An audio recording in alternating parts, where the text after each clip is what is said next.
There are certain techniques that allow you to connect with the space of life even after death. You feel that here is your spirit and around you are many other souls. I was curious to rise higher. I ran into something and you realize that this is it. This is the end. This great completeness. It absorbed absolutely everything. Everything. And creators, universes, some kind of past, some kind of future, and even things that could never have happened. Time is lost, space is lost, everything is lost there. There was literally a child there. This essentially is the creator of the universe. Today I want to give you a short lecture for about an hour, give or take, and then we'll have a Q&A session on the topic. The essence of everything. It's such a strange topic which seems very vast on the one hand, but on the other hand, it is, in fact, it can be covered in an hour or even in half an hour. But I will try to convey as much as possible, as much energy, as much depth as possible. Those who have read this series, well done, guys. And for those watching on YouTube, please give this video a like. If you've read this series, today I'll try to tell it a little differently. Not the way it was in the series, just a bit differently. With distinct and varied emphases and with distinct nuances, it should be quite interesting. And then I'll answer questions, any questions, absolutely any at all. You guys, please write in the comments as well. I promise that for this video, I will go through and personally answer every single comment, no matter how many questions there are. What is my series essence about and what does it cover? It's about the essence of everything. Literally, in the truest sense of the word, about the essence of everything. I had an unresolved issue. For many years, I couldn't understand how the world works. And in all the groups throughout the whole school, so since 2012, how many years is that?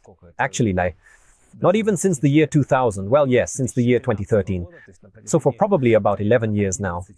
Many people would often come to me and ask, is there really a God? Yes, there is a God.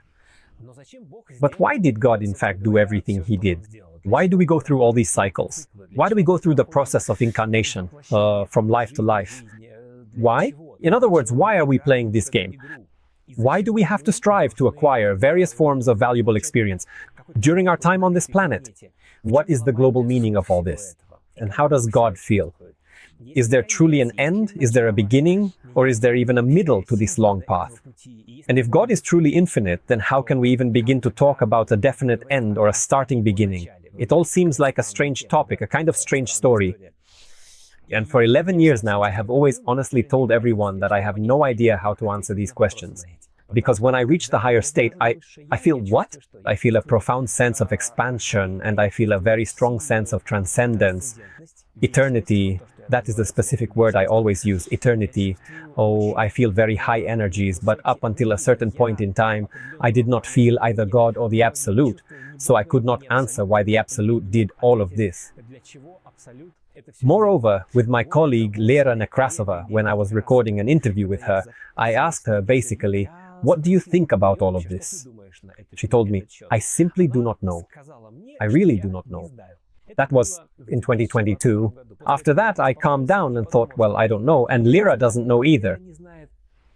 That's it, let's forget about this topic for a while. But this gestalt was still looming heavily over my mind. This gestalt was still there, and I still didn't clearly understand whether I needed to get into this topic or not. But it felt like this internal tension was building up more and more. It's like it usually happens, right? For example, you want to learn something new, say, driving a car, on horseback, or drawing, or something else. You want to master it, but you realize that right now, it just doesn't feel like the right time yet. It's as if the right time is a bit later. So I just waited. Yes, I waited and waited. And in January of this year, I suddenly realized that the time had come. So I just woke up one morning and clearly realized I'm ready to write.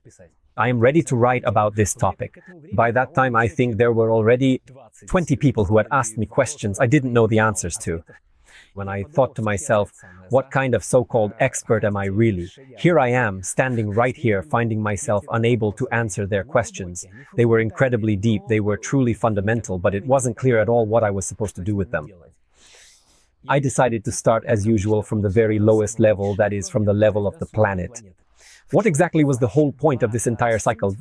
Anyway, the point? Sorry for the pun? I wanted to do it in a completely pure way, just purely not relying on no prior knowledge or preconceived notions at all, deliberately casting aside absolutely all egregores and all concepts completely, just to go through it purely. and witness what the experience actually looks like in its true essence. So my primary goal was exactly that, to erase everything I had read on this topic, everything I had even slightly felt about it, and to approach it purely, at every single level, and to see what things look like from the level of Earth, from the level of the astral planes of Earth. What do things look like from the level of the higher post-mortem worlds of Earth? What about from an even higher level? And ideally, to reach the Absolute, to reach God, and to really understand whether there is a difference between God and the Absolute. That was the mission. To be honest, I actually felt exactly like an astronaut, being sent all the way to the distant Alpha Centauri. And no one knew what I would see there. I had not the slightest idea what was out there. That made it doubly interesting. So, what did I start doing? I began preparing for it. To begin with, of course, I started connecting with my higher self a lot.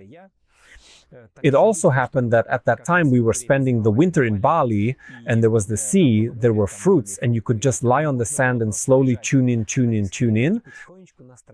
I started tuning into the planet from the most earthly level. So I would just lie there on that black sand with all sorts of little fish swimming around and other things too. And I was tuning in directly to the planet right through my back. I mean, I would just breathe in and out and go as deep as possible. Literally, breathe in, breathe out, and go as deep as I could. The very first article I wrote on this topic was actually titled Essence 1. The True Essence of the Earth, or something like that. Honestly, I don't remember the exact title, it was half a year ago, but it was about the Earth. When I connected purely with the Earth, I realized that the Earth is very gentle, very loving and motherly. And most importantly, the energy is maternal. She is just so incredibly kind and gentle, so wonderfully pleasant to be around, perfectly harmonious in every way, and refreshingly bright and radiant, but by no means masculine. So, even at this early stage, I confirmed for myself that the planet is indeed a she, and definitely not a he. I mean, I was actually ready for absolutely anything, up to and including, I don't know, maybe even some kind of mechanical robot. So it was really pure. That was the whole point of this experiment. Purely through my higher self to feel what it looks like. The planet turned out to be maternal, warm, kind, and very responsive. In our course, as those who know are aware, there are many, I see a lot of graduates here, there is actually a technique for contacting the planet through the higher self. Basically, I experienced this technique on myself once again. I would go inside and carefully observe how the planet responds to me. It responds remarkably well. And it even answers all of my questions. That is, you send a specific request to it through your higher self and you receive an answer. You send a request through your higher self and you get feedback. I asked it a lot of questions actually, all sorts of different ones. What I found most fascinating was whether there are mythical creatures like mermaids on that planet, for example, or water spirits, or even forest spirits. Are there, on that planet, any higher dimensions or subtle spiritual worlds, specifically on the level of the planet itself, or if such things do not exist there? So, there are mermaids. Later, by the way, Konyukov, I've already read about this. After this experiment, he said that Fyodor Konyukov, the famous traveler, mentioned several times in his interviews, although he is a deeply religious person, a Christian. He said that he had encountered both mermaids and sirens. That is, if you search on Google for Fyodor Konyukov about mermaids, he actually describes in detail that he has seen mermaids several times, and sirens several times as well. It resonates. In other words, the planet really does respond to mermaids, to sirens, and to some gnomes, elves, and others like that. As far as I saw it, they sort of exist outside the physical material plane of existence.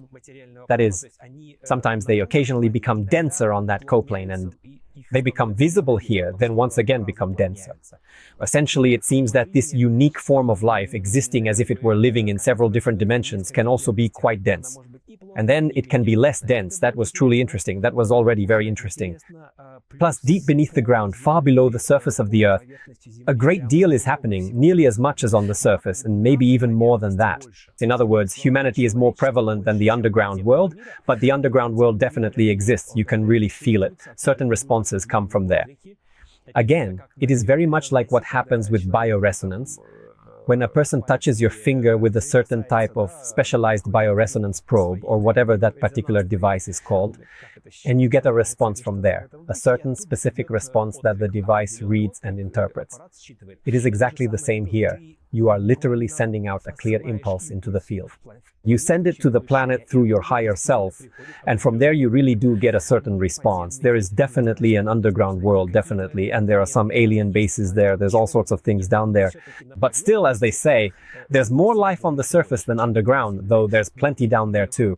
That was the first stage, so to speak. After tuning into the planet, we started to rise higher. Now we are going to rise even higher. At that point, I was going alone. I would check in a little bit, sometimes with my wife.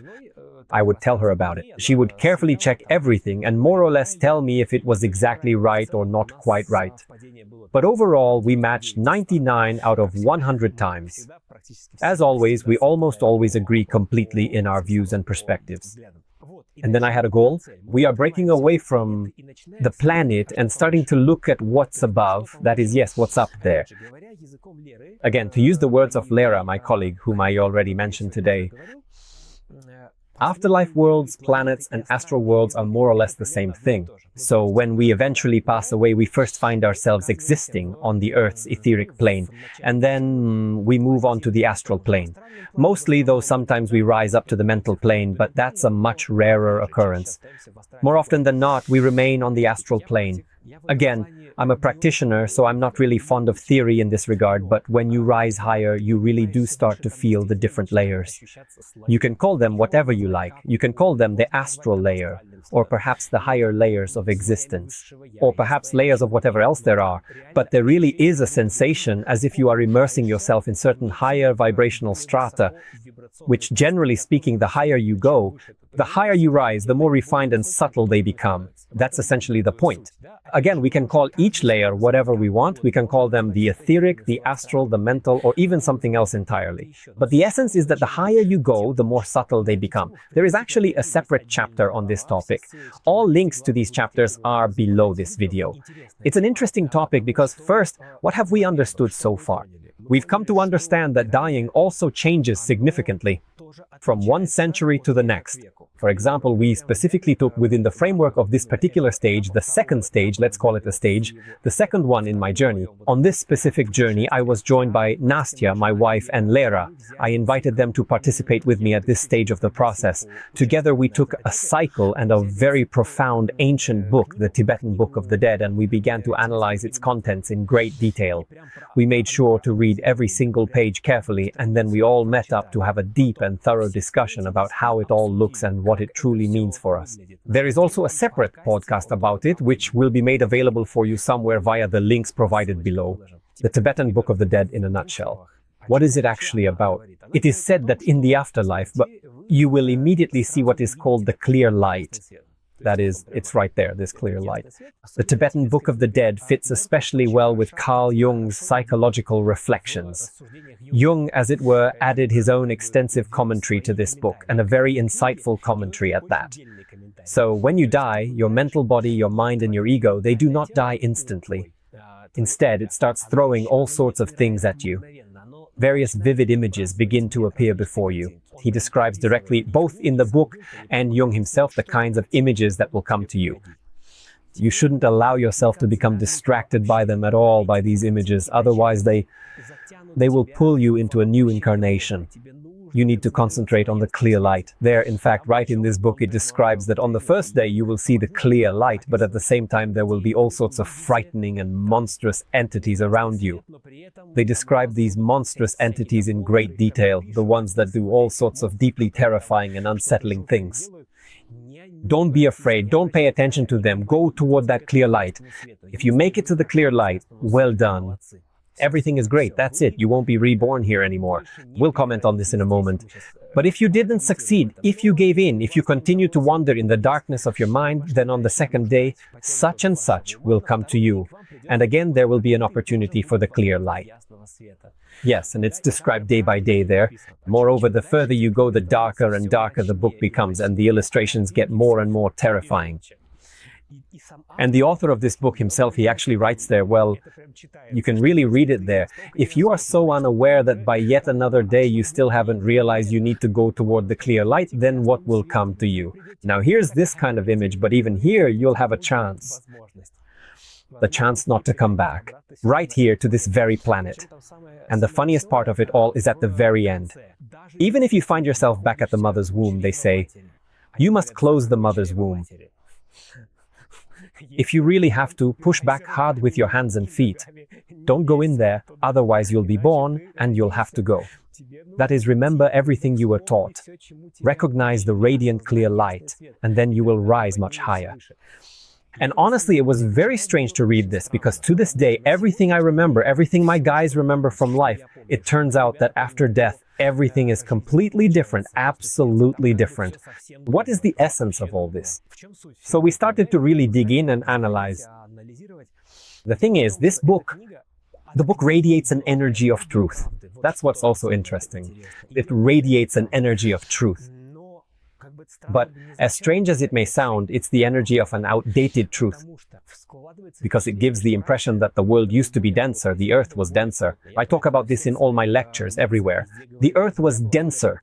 To break away from the earth and, so to speak, enter the world of the higher astral, where does that happen? All of this that Michael Newton describes now, and Dolores, Cannons, and all those other guys, it just wouldn't have been physically possible before. It wouldn't have worked. Back then, it was impossible to do this because the world was very dense. And so, even if you managed to ascend just a very small amount, you would simply pass through in this manner and then fall right back down again. And essentially, it was a specific technique, how to feel, how to sense this clear light and reach upward toward its radiance. So, instead of going this way, you must choose to take this particular fork in the road, not to go down, but to go up. So there is a certain fork in the road there, this very clear light. So what is the clear light? It's the light of higher dimensions. You can go into them and that's it. Yes. Of course, it's not that you won't be reborn. You just rise much higher, and there you will find much more liberation and more peaceful rest. And overall, you will get a bit of a needed break. And you will understand whether you even need to go through incarnation here in this dense world at all. Or wait. Perhaps it is best to wait until it doesn't become so incredibly and extremely dense. I even get the very distinct feeling that the many souls who used to come here long before, let's say maybe 3,000 or 4,000 years ago, and continuing right up until very recently, they seem to have gotten quite stuck in these repetitive cycles. They would begin to rise up and then fall back down again, start to rise and then, as it were, slowly descend once more into the heavy depths. It is as if they were caught in a loop. The world was very dense. It was much denser than it is now. This technique allowed one to rise higher. And Lara, by the way, said something that I think is a very, very important point. She mentioned specifically that it felt as if this particular spiritual technique was originally created for priests of certain religious orders. And when it eventually stopped working, when, in principle, it was essentially no longer so necessary for them, it was, as they often say, finally released for the general public to use. That's usually how it goes. If a book or a certain technique comes out, and this is a truly closed technique, and it reaches the general public, most likely it has already become a bit outdated. So, when it was officially released there, let's say, on a truly massive scale, it was published and clearly spread across the entire globe. That is, it wasn't that many years ago. There is a persistent rumor circulating that a certain hunter of ancient secrets discovered it hidden within a remote monastery, then published and brought it out to the world. This sounds very plausible.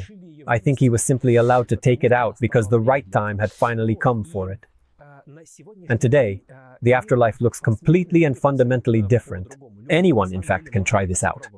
People often write to me in the comments and ask, how do you know all this? What exactly have you gotten into over there? Have you actually been there yourself? Is it that you've actually visited this realm of the afterlife or something? I have always maintained in astronomy, there are techniques for determining. There are even various scientific formulas for figuring out the composition of a planet, how to determine if it has an atmosphere, whether it's dense, what it's made of, this very atmosphere, and roughly the mass of the planet, even though it's located an enormous distance of light years away, just based on data from telescopes. That is, of course, if you actually fly there. And say you take a sample of the air with a probe and analyze it, it will be much more accurate. That is true. But you can also do this remotely and nothing is stopping you. So yes, today there are such techniques. And this principle applies to these profound subjects as well. There are specific techniques that enable you to directly experience, in fact, this very space of life after death. This includes Michael Newton's LBL hypnosis. There are various techniques and Dolores Cannon as well. And there's actually a whole range of authors in this field. In general, what do the afterlife worlds look like? You slowly separate from your physical body, start rising much higher, and pass through a certain peaceful buffer zone. You pass through various specific zones of spiritual cleansing, deep rest, and so on. And then, in the very end, you find yourself in your own space, which is as harmonious for you as possible, where your so-called soul family lives. That is, it's either the middle astral or the higher astral, depending on where all of this is located. When I was going through the cycle of essence and trying to see these afterlife worlds, that's pretty much how it felt. So you really do rise higher and higher up into the atmosphere, and then you kind of go through that opening right there, right? This is your own cycle. By cycle, I mean the cleansing after death. You remain there in the afterlife for roughly plus or minus 40 to 50 years, sometimes 60, sometimes 70. We actually did that too. The calculation is from about 50 to 70, 80, and more rarely up to 100 years. A person stays in the afterlife worlds and then comes back here, well, to this very life, to this world. But we'll have a separate lecture on this topic. If you're interested in the lecture topic, Life After Death, and what I remembered there about who I am, where I am, please like this video and write Life After Death below. Write in the comments. The more of you there are, the higher the chance that we'll actually release it. But it wasn't all that interesting because the topic of the afterlife worlds is more or less already studied. I was interested in going higher. And within the unique teachings of our school, when we practice the process of disidentification, most of us eventually reach that profound level, that specific spiritual level. It is exactly like, well, how the human spirit feels immediately after death. It is more or less something very much like that, reaching right up to the exact state of consciousness that you will find yourself in after you pass away from this world. Most often, we're not talking about very intense practice right now. Usually it's up to this level. But there is higher, there is something above that. I actually saw it as, so to speak, a server. So that's how I described it in the cycle. If you keep rising higher and higher, higher and higher, ever higher and higher. And as you pass through, so to speak, the mortal worlds, you find yourself in a space we can call the server. To put it another way, it is your eternal spirit and your true higher self which essentially descends to incarnate into this physical realm below. It is a very rough comparison, but you can think of it as the vast metaphorical server space. In other words, it's your true higher self. At this level, you perceive the entire cycle of the spirit. The entire cycle, meaning all its past lives, its future lives, also start to become more or less visible. In the chapters, I called it the space of white clouds. So it's like, where are you exactly? You're in a certain space that can't be described with words. How does it feel? It's already extremely difficult to explain. There, time is lost, space is lost, everything is lost there. There you feel that it's your spirit, and around you are many other souls, which essentially are like servers. I even close my eyes just to try to describe it somehow. They are like servers, sending their beam of attention downward. They send this beam down to the planet, to this one, and this one, and this one, and often simultaneously to several different planets and to several different worlds. So, roughly speaking, we have what I call the higher self of the local level, which is deployed on the planet, which is going through its own mini subcycle here on this planet. Possibly, at the same time, the spirit is going through a mini subcycle on other planets as well. This is absolutely normal, and that's entirely possible. But up there is a real server, a truly huge, massive server. This is a very simplified explanation because, again, the higher you go, at each level, you experience yourself. Yourself in the literal sense of the word yourself. That's why I'm simplifying it now using these computer terms, just so the mind can at least somewhat grasp it. But in general, at every level, you simply see yourself, and that's it. This is already the third chapter of the cycle. The link will also be below. And this is the space of white clouds. You could basically stop at this point. Because, for example, when I consciously disidentify myself from my immediate ego up to the highest possible level, it's as if I reach a state of profound clarity and stillness. This is my sort of maximum threshold of awareness for daily use. I usually don't go any higher than this simply because I feel a deep sense of comfort and natural alignment at this specific level. Here I sense a certain spirit personality that goes through its own cycle that comes here, for some purpose, for incarnation and so on. And yet, if you ascend even higher, if you go conditionally higher, again at this particular level of existence, even the very concept, higher or lower, is merely a symbolic metaphor of the mind. But if you try to look at what's beyond, that's how I would describe it. And what's beyond is the most interesting part. Beyond that is that very clear light itself. After that, I understood exactly what the guys from the Tibetan Book of the Dead meant. There, the clear light really feels like it's pulling you upward. So, what is it like? Imagine that you are a great, vast and ancient spirit, sending out long rays of your focused attention downward and sensing exactly what is happening down there. It kind of experiences everything that its, let's say, avatars go through. Down there, in incarnations, in cycles, in rebirths, and it gains experience. From this level, by the way, everything is perceived as a game. There is no longer a sense of anything bad or anything good. Nothing right, nothing wrong.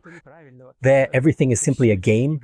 But at the same time, if you metaphorically look up, there is a brilliant warm light pouring down from above, which appears as though it might gently pull you upward toward its source. I went straight toward that light. It was difficult. It was really not easy at all. These practices, if up to this level I could still more or less reach it sometimes, beyond that it became truly difficult. Because it's one thing to visualize it, to imagine it, like let's imagine that I'm rising higher and higher. That's easy. But it's a completely different thing if you actually ascend, if you truly dissolve. Up there, it's not just that there's no personality anymore. You completely forget about time and space. So it's a truly deep, mystical experience. I think I struggled with this stage for about 2 weeks, probably. I kept trying to enter, but then I would fall back down. I tried to go in, and then I would let go. Nevertheless, when I finally managed to do it, what did I see? I saw an extremely interesting picture. You rise higher, higher, higher, higher, higher, higher, higher, let's say conditionally higher. It's like you're floating up somewhere, and at a certain point, everything loops back on itself. Just like that, it transforms into a perfect sphere. And while inside this sphere, it is almost as if you even exited the Salom, as if you are slowly leaving this sphere behind. And here is where it gets most interesting. At this stage, your mind can't interpret anything at all anymore because this is not a human level at all, and it has nothing to do with being human. That's why metaphors come into play here. And metaphorically, I saw a very young child playing on a colorful carpet. He is just sitting right there on this soft carpet, quietly engrossed in playing a simple game. And this child, I look at him, I understand that this is metaphorical, meaning I'm still using at least a little bit of my mind just to somehow interpret what I'm seeing there. This essentially is the creator of the universe. It's simply the creator of the universe. So this sphere, that's how it appeared to me. That is, it can appear as anything at all. But for me, it appeared in the form of a child who is playing. And what's interesting is that later on, I picked up books on astrophysics. And theoretical physicists suggest that our universe, in its current state today, has only just emerged from its infancy. It's only just now beginning to very gradually come out of that initial period. So the universe also has a kind of beginning and a kind of end. And there was a child there, a very wise child. It's a strange feeling. It's as if you're seeing something similar. Probably I saw something like this in The Matrix, in the movie, when in one of the episodes there was a child and Neo approached him and he was very, very small, but his eyes were incredibly mature. That's exactly it. And here too, it was a small young child with very mature and adult eyes. We just stood there and looked at each other. It lasted for a few seconds, 10 seconds at most, because you can't stay at that level for very long. And most importantly, I saw myself in him. In other words, as you rise higher and higher, at every single level you reach, you find no one but your own self. And even in this child, I saw that he was also, well, a fundamental part of me. Although, being right next to him, it felt more like I simply existed, and he existed too. Not even just a part, but simply the fact that he exists. And if each of you, my dear viewers, if you rise up and if you truly connect with this very child, you will begin to understand that you are actually him. That is to say, yes, it might not seem logical at first. How can 10 completely different people be one single whole? And all perceive themselves as a single whole. But that's exactly how it felt. That's how I looked at him. I understood that he exists. This is the end of the third stage that I went through, following this path to the essence of everything. But what came next was the most interesting part. What came next was the most interesting part. I wanted to understand, well, okay, but what's even higher than that? For the next stage, I think, if I recall correctly, just off the top of my head, I actually also prepared for about 3 weeks. Again, I meditated, I went deep into the higher state of being. I would go in, come out, as if I was slowly ripening for it all in this very charge. I sent a specific charge to my higher self that from here we go even higher. I needed to get to that very layer. The fourth stage, the final one, I went through on a plane. We were flying high in the sky between Moscow and Bali, finally returning to Bali once again. And what is truly interesting is that when you are at such a high altitude, for some strange reason, it feels much easier to go deeper into your thoughts. Maybe, just maybe, it is because down here the Earth's natural energy grounds you a little bit more than when you are up there. But up there, at 10,000 kilometers, well, 10 kilometers, it's really high up in the mountains. It's no coincidence. I realized after that it's no coincidence. Yogis meditated very high up in the mountains. But again, they meditated there, let's say, at what altitude are the mountains? 3, 4, 5, 6 kilometers. At 10 kilometers, there's no air anymore. So basically, that's it. They didn't have airplanes. But we have airplanes, and we can go up to 10 kilometers in a plane and see what it's like from how it will feel. And it feels very, very interesting. Approaching the higher state, I went much deeper, and at the same time we were flying in such an uncomfortable seat. We were flying economy class. And I realized that I still didn't fall asleep. And like the mind is already tired, it's shutting down, it's kind of going into the negative, right? Well, not into the negative exactly, it just drifts away. And 10 kilometers up, I realized that I needed to make this night useful. And to finally go there, to that place where I always wanted to go. I reached that inner child pretty quickly, and then I started to rise higher. I started to rise higher and higher, and then, well, what happened next is truly and completely indescribable. It really is indescribable, because it was as if there were many protective adults standing all around the child. That's what I noted for myself. It was as if there were adults there, and even above him as well. Well, someone was there, since there were adults. Again, this is already something of a metaphor. If there were adults, that means there is someone more experienced. So I followed this energy of experience, and I kept rising and rising and rising. Rising, so to speak. Again, all of this is very figurative. Again, I'm speaking with my eyes closed so I don't lose my train of thought.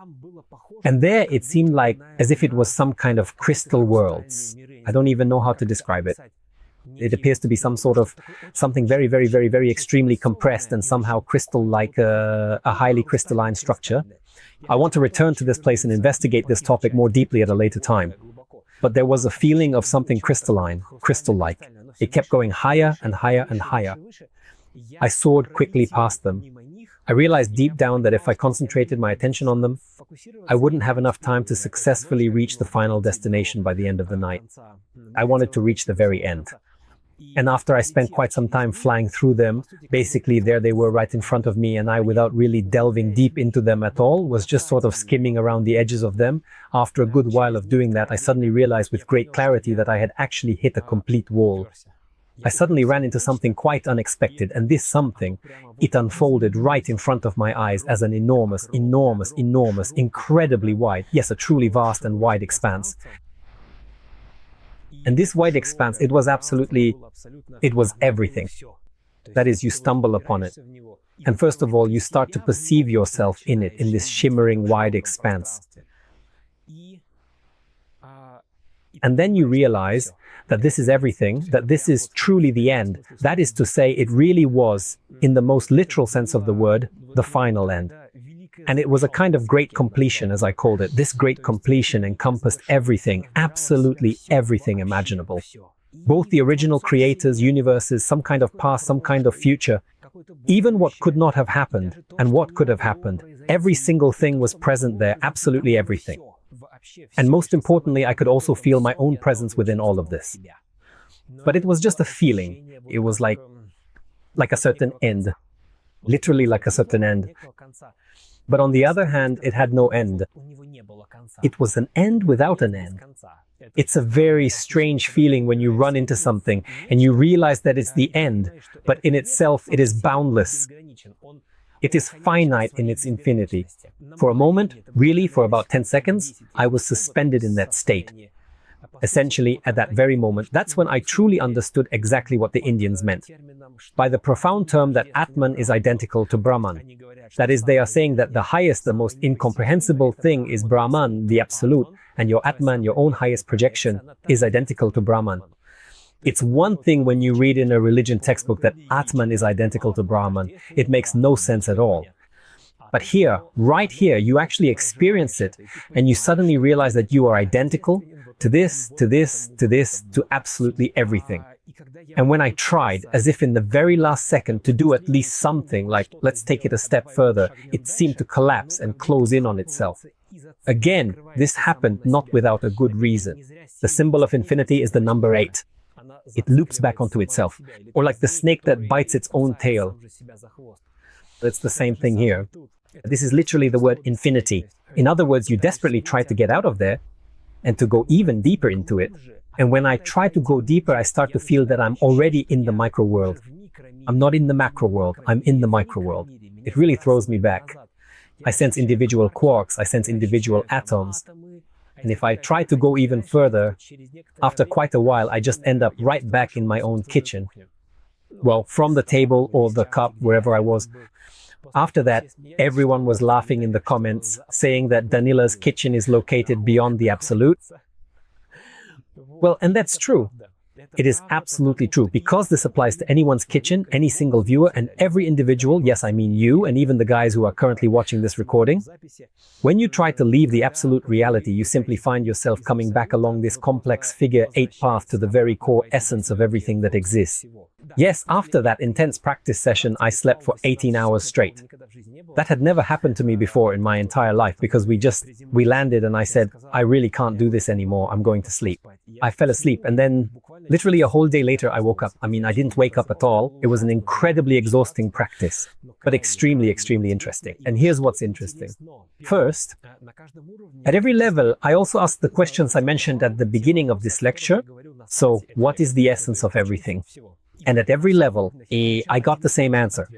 Whether it was at the level of this so-called server, the higher self, or at the level of the creator of the universe, or at the level of infinity, the boundlessness of the absolute, of this very Brahman, everywhere I received the same answers. It's a certain kind of feeling, right? It's absolutely illogical. When I wrote about this to the guys, many of them fell into a depression, a mild one though, because everyone was expecting, now there will be some grand wisdom. But there's no essence there. That's the most important thing. There's simply no essence there. In human nature and logic, we go from point A to point B. And we have to reach point B because at point B, something good is waiting for us. But that's not how it is there. You just play. This server, it just plays because it's simply interested. That was a photo from the series We Play Computer Games. I love this example. It's very primitive, but it describes this concept really well. Why do we sit down and play computer games? Well, just because it's fun, simply because we get some kind of... we just like it. That's it. The higher self just likes to play. I didn't find any other meaning in it. When I rise to the level of the creator of the universe, he also simply enjoys the process itself. He experiences a truly incredible thrill, if I can use that word, from the process itself. Absolutely the same way. He genuinely enjoys every bit of the process. And when I wrote this to the guys, honestly, many of them just couldn't quite understand it, really. So, what is the big deal? Where to? But what's interesting is that, again, you double-check it later. I read in many different books on Hinduism and Buddhism. They all arrive at this same conclusion. Ancient yogis, more or less, also came to the same thing in different words, especially in Hinduism. Buddhism is primarily focused on how exactly to liberate oneself from the cycle of rebirth here. It does not delve quite so deeply into things. I'll go even further about the depth. Buddha said that, like all of you, all of you are Hindus. For me, that was kind of a revelation. He said that you are all Hindus who believe in Brahman, in this eternal and infinite being. You are like a Hindu who says he has fallen in love with the most beautiful woman in the country, even though he has never seen her. In other words, Buddha hadn't been there. Perhaps it didn't sound so heretical, but he had never really been in Brahman. His goal was a little bit different. He was specifically engaged in techniques for getting out of the cycle of rebirth here, but the Hindus went straight into very deep mysticism. The ancient Hindu mystics, they didn't describe all these stages for nothing. They described them directly, all of them. Later, when I read them, I realized that I have gone through them myself, along the same path that the ancient Indian mystics followed. And it truly was a very inspiring and deeply uplifting experience for me. Later on, some guys actually wrote to me. I am not going to mention any specific names here, but I happen to know them all very well. They told me that there are certain Indian schools, very closed and incredibly ancient ones, including some of those very traditional ones, that say you can even go far beyond the absolute. But you simply can't do this with ordinary techniques, because here, essentially, you go through the higher self. Here you go, as it were, through yourself. You are a part of the absolute, but you end at the absolute, as strange as that may seem. And then beyond it, you can think of it as being somewhat similar to, roughly speaking, how a single cell within a living organism can sense, let's say, this whole area. It has the ability to sense this whole part, this entire section, and all of these different parts.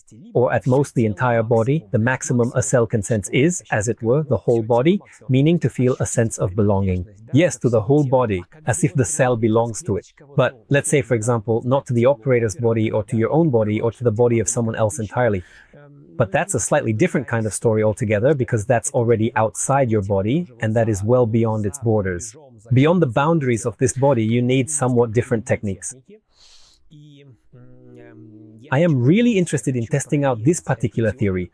What I would like to attempt, once I reach the absolute again, is to conduct an experiment not with deepening, but rather with a kind of lateral shift.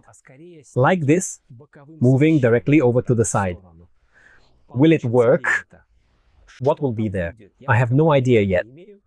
So, as you can see, this experiment, of course, answered all of the main questions that I was asked, guys. But it opened up some new horizons. As soon as I explore these new horizons, there will immediately be new texts, new videos, new lectures. So, basically, regarding the topic and essence of all this, yes, this extrasensory experiment, if it can even be called extrasensory, it's more of a kind of spiritual experiment. That's all I have. Guys, if you have any specific questions on this topic, especially after reading the series of texts, I highly recommend, now that you've listened to me, go and read that series of texts again. Everything is very well organized there, and there are a lot of important nuances to consider. Please read every single word carefully. I packed the information very densely in those posts, and after doing that, if you still have questions, write them in the comments below, just as I promised. I will personally answer all of them under each post. My dear friends, for 10 years now, I've been teaching a course on the higher self for a Russian-speaking audience. During this time, about 4,000 to 4,500 people have passed through my school. I've been working on this topic for 20 years.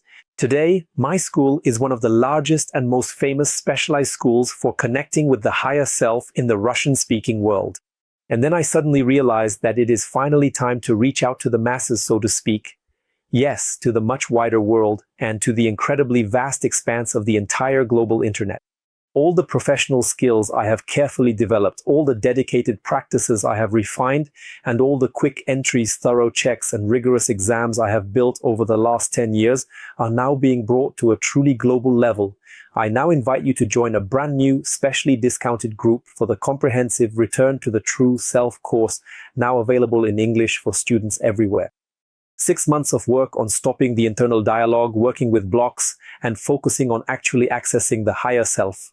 Answering both simple and complex questions regarding purpose, contact with God, and with the planet. Answering basically any questions on any topic, including work, relationships, and anything at all. Manifesting desires through the higher self, viewing past lives through the higher self, and everything that didn't fit into the first 5 months in a separate 6th one. And after that, you'll have the opportunity to join the alumni club, as well as the chance to continue your studies at the 2nd level of the school. The price for the discounted groups is discounted. You can find all the information about this below at the link under this video. Well then, at this moment, as they say, the stage is now officially yours. Perhaps there is something specific that you would like to ask us about. Daniil, thank you so very much. I must say that hearing your life story truly felt just like reading an incredibly exciting book. Fantasy? Yes, by the way, very close to fantasy. But just our usual somewhat critical mindset, our everyday way of thinking, kept making me periodically ask myself, what exactly are we in fact talking about? What exactly are we actually discussing right now? And in essence, we are discussing the essence. But to a much more significant and broader extent, it seems like we are not really discussing the fundamental essence of the matter, but rather discussing the intricate way in which all of these things are structured and organized. One world, another world, the lower, the upper layers, and the radiant and eternal light. But what does the essence have to do with it? At the end I heard something like, oh, just relax. Yeah, no, I definitely agree that there's absolutely no essence there at all. And my second question for you is that I noticed that while traveling between these different levels, you mentioned that each time you eventually come back to yourself again, returning to your own unique personality. That is to say, the complex human personality, exactly as we are so deeply used to experiencing it in our daily lives. And at the very same time, I noticed that when you talked about the earth, which was the first thing you paid close attention to, you speak of it as if it were a conscious, living being. It actively receives the question, and then it thoughtfully provides an answer to that very question. And how do these two concepts coexist, that for us everything is human, everything is personal? And the earth, is it alive? That's the question. Thank you. yes, thank you. The earth is alive. The earth is absolutely unequivocally alive. That is, it's truly a spirit embodied in the body of the earth. A very experienced spirit, a very wise spirit. Again, I don't know how old it is, although in theory, in principle, you could try to compare, for example, different planets by their photographs. The age of the spirit of the earth, the age of the spirit of Mars, Venus, Saturn, Uranus, Jupiter. By the way, that's an interesting topic for new texts. The earth is alive, absolutely, absolutely, absolutely, 1000%, because it is truly a separate personality. Here, it's seen as a distinct personality. If we reach the creator of the universe, everything is already one. One is everything. And there, earth and all of us are united. That's it. But as for the essence, that's absolutely correct. If we're talking about the essence, like about the meaning of everything in general, about the meaning of life, about the meaning, I don't know, the meaning of the universe, then yes, in human terms, there is no essence. The famous Russian question, right? So what is the actual point in? Life is simply in the process. It's simply in the process and nothing more. And each of these levels essentially could offer something of its own. That is, on one level, you could see one essence, on another level, a different essence. There isn't one on each of the levels. So roughly speaking, let's say we go, I don't know, we come say to the mayor of the city and ask, Mr. Mayor, what's the point? He says there is no point. You go to the governor, Governor, what's the point? There is no point. You go to the president, Mr. President, what's the point? There is no point. It's the same thing here. When you rise layer by layer, ever higher, so to speak, you look for a higher authority, and there's no point there either. There is no essence, no inherent meaning there. Specifically, there is no distinctly human meaning there. But there is great meaning in the game itself and in the process itself. Because when I truly began to understand, for example, how this so-called creator of the universe perceives and experiences everything, and the way in which he feels, he experiences everything that happens to us all at once. And even this lecture right now is in some way resonating within him, and even you, dear viewers, as you watch this, your process of watching this lecture is also in some way resonating within him. You play, again, for example, we get upset, we rejoice, we get upset, and we rejoice repeatedly. But if a person has lived their life more or less happily, in the end they will say that it was interesting for them, and the creator of everything experiences all lives of everyone in all universes, on all planets, in all galaxies, a single moment with all its positives and negatives. It is an amazing sensation, and this very experience itself carries meaning. And at the absolute level, it is the same thing, just extrapolated to a higher level. Thank you very much. That is an exceptionally insightful answer. And at least a good answer and one very encouraging piece of positive news is that the planet is alive. 2 pieces of good news. 2, yes. A follow-up question. Then if we consider a country or a state, those terms that are deeply woven into the existing social structure of, say, society, are those complex entities also truly alive? They are egregorial. After all, there are egregores standing behind them, so to speak. Egregores. So let's put it this way, just a country as a country, no. A country as a country, no. It's a mental concept. But behind it, if there is an egregore, that is a large number of people think about the country, feed it with their energy, yes, we get the egregore of the country, the egregore of the state. An egregore is already more like a living organism than a non-living one. Whether there is actually a spirit embodied in the egregore is hard to say. You need to look at each one individually. The egregore is something entirely separate and distinct, because I have always had this persistent feeling that the egregore functions much like a massive sprawling corporation. It is like a big corporation that systematically absorbs a vast multitude of different things, pulling in different souls from many different levels of existence. Collectively, I suppose they eventually form a very specific kind of energy, creating a sort of common cause that binds them all together into one singular overarching entity. But I probably wouldn't say that there's exactly a spirit as there is embodied in a planet. In a planet, there really is a spirit. But in an egregore, it's more like a collection of souls who, like a corporation, are working together on some common cause. So roughly speaking, there are debuggers, adjusters, some technical specialists, and so on. I see, but can they interestingly pray for a significant historical destiny for us? They actually shape it, yes. They definitely shape historical destiny. We're already smoothly moving a bit away from this topic, but yes, they can. Daniela, thank you very much. Thank you. Daniela, thank you for the lecture. Really, I listened very attentively. It was very interesting. And at the end, I have this question. If the Creator, the person whom you have reached, is a child and is playing, shouldn't we also imitate him in the life we are living now? That is, maybe not take things so seriously, or, I don't know, maybe somehow, you know how they say, behave like children, perceive things as a child does. So how does this all come together? Or would that just be some kind of nonsensical silliness? Let me try to put it to you this way. Whenever I access that higher state of the inner self, and I truly believe everyone who goes there will confirm this, I've never seen anything taken seriously there. Absolutely not at all. Not a single topic. On the contrary. From that perspective, every single thing is perceived and understood as being absolutely unserious. Absolutely. I mean, it's like the standard classic response. We're actually covering this in our individual training, and we'll be getting to this topic quite soon. You'll see it for yourself. For example, you ask, let's say, whether you should do something or not. The classic answer from the higher self: if you want to do it, do it. If you don't want to do it, then don't do it. Because of this, many people, when they return to their mind, get really upset. They say, what is this? I keep asking, and it's always the same thing. If you want to do it, do it.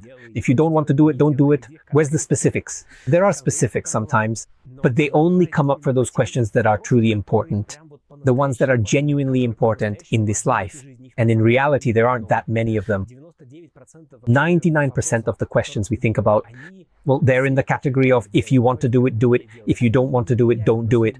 They don't affect your fate. They don't really affect anything at all. It's simply a personal choice. If you want to choose, then choose. If you don't want to, then don't. So, for example, you approach a question, let's say, of war.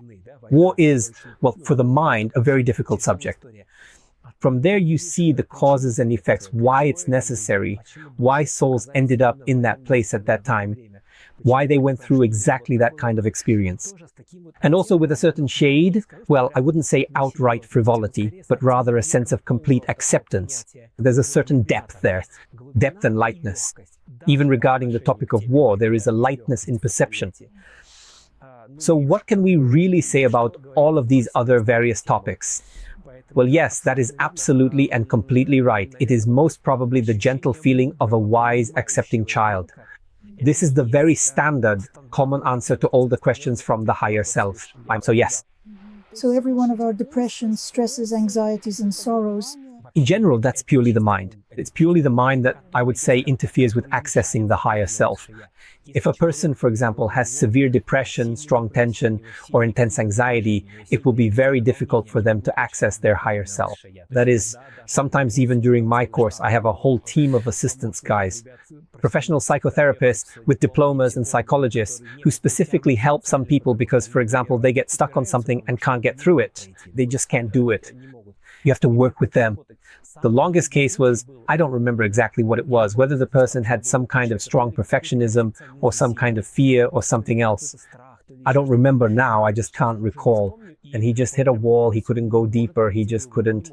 And naturally, he couldn't reach the higher level either. So a psychologist worked with him, the strongest one on our team, Yuri, and well, how long did he work with him?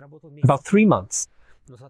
But now this guy is one of our strongest participants when it comes to reaching the higher level. I became one too. So yes, all depression, any worries or anxieties have nothing to do with the spirit, with the true self, with the higher self. They have absolutely nothing to do with it. Thank you very much. Yes, thank you. This is more of a question for discussion. Would you agree with me or not? Well, I mean, do you see the grain of truth in this? Go ahead, just go ahead. Everything we live by can be condensed and simplified into a mathematical formula or into a specific rule. Again, our cells, and deep within those cells are complex molecules. Our cells create the organs, the states within the body, and they form all these different biological valves and systems. When one state doesn't let you into another, you have to cross a border. And all of this also exists according to some formula. Blood flows, there's pressure. Again, these transitions from one world to another are also like a formula. The Tibetan book, what does it give? It gives a formula, rules on how to exit correctly, how to leave life. Well, I mean, to leave the cycle of rebirth. Again, here's the question. If there is a formula, if there are rules, then that means someone came up with them. So this can be called by a word everyone understands, matrix. Just like the rules of any game. And that's why I see the same thing in this playing around. And it really doesn't make any sense at all. It's just playing. Is there a way out of this? A place where there are no rules at all? Where, to put it in human terms, real existence begins. Everything you listed, I've been there too. Where there is no more game but simply being. Yes. And this Brahma, as you said, is like a squirrel in a wheel. And what does the squirrel need to do? Get out. Step aside. And then the wheel will disappear. Recently, someone close to me passed away. And I have subtle connections with all these etheric layers, my own and astral ones as well. And I realized that he was communicating with me directly, telepathically. And he was showing me things. I realized that all this information was flowing here through these physical bodies. And I saw something that exists even far beyond these children and these adults. Beyond this Brahman, and even beyond that, there is something truly there. But I simply can't explain it. It's just sort of in general terms. It could be, again, like a matrix within a Matryoshka doll. It could be, again, some kind of game with its own rules. Then once again, there's something entirely different, will eventually emerge somewhere else, and again, it will be just like another Matryoshka doll. And again, we'll be continuing to play there according to formulas and rules. Is there a place where you can simply exist in peace? Well, that's a conceptual thing, right? Based on human logic, where you just exist and live. Without rules, but according to your conscience. Again, that's in human terms. I don't know How else? to say it. Look, I'll put it this way. This feeling. What I mean is that there is a certain existence dissolved in everything. Yes, it truly is dissolved in everything. So even though I am describing it in these earthly terms, like a game, a level, achievements, or a computer game, this whole story. No, it's actually a bit different over there. I mean, yes, looking at it from here, specifically from the mind's limited perspective, it really seems like some kind of game. But for example, let's take the server level again. Let's just imagine it to be the server level. So once you are there is absolutely no sense of a game anymore. There is just pure, simple being. In the literal sense of the word, you simply live and things happen around you. You are a part of this process. In a way, you generate a part of this process, perhaps, but not because it's exactly a game, but simply because to some extent it's a part of the universe. It's very hard to convey this in words. If we go higher, for example, to the level of the creator of the universe, then from a certain perspective it's also a game. But on the other hand, it's pure being.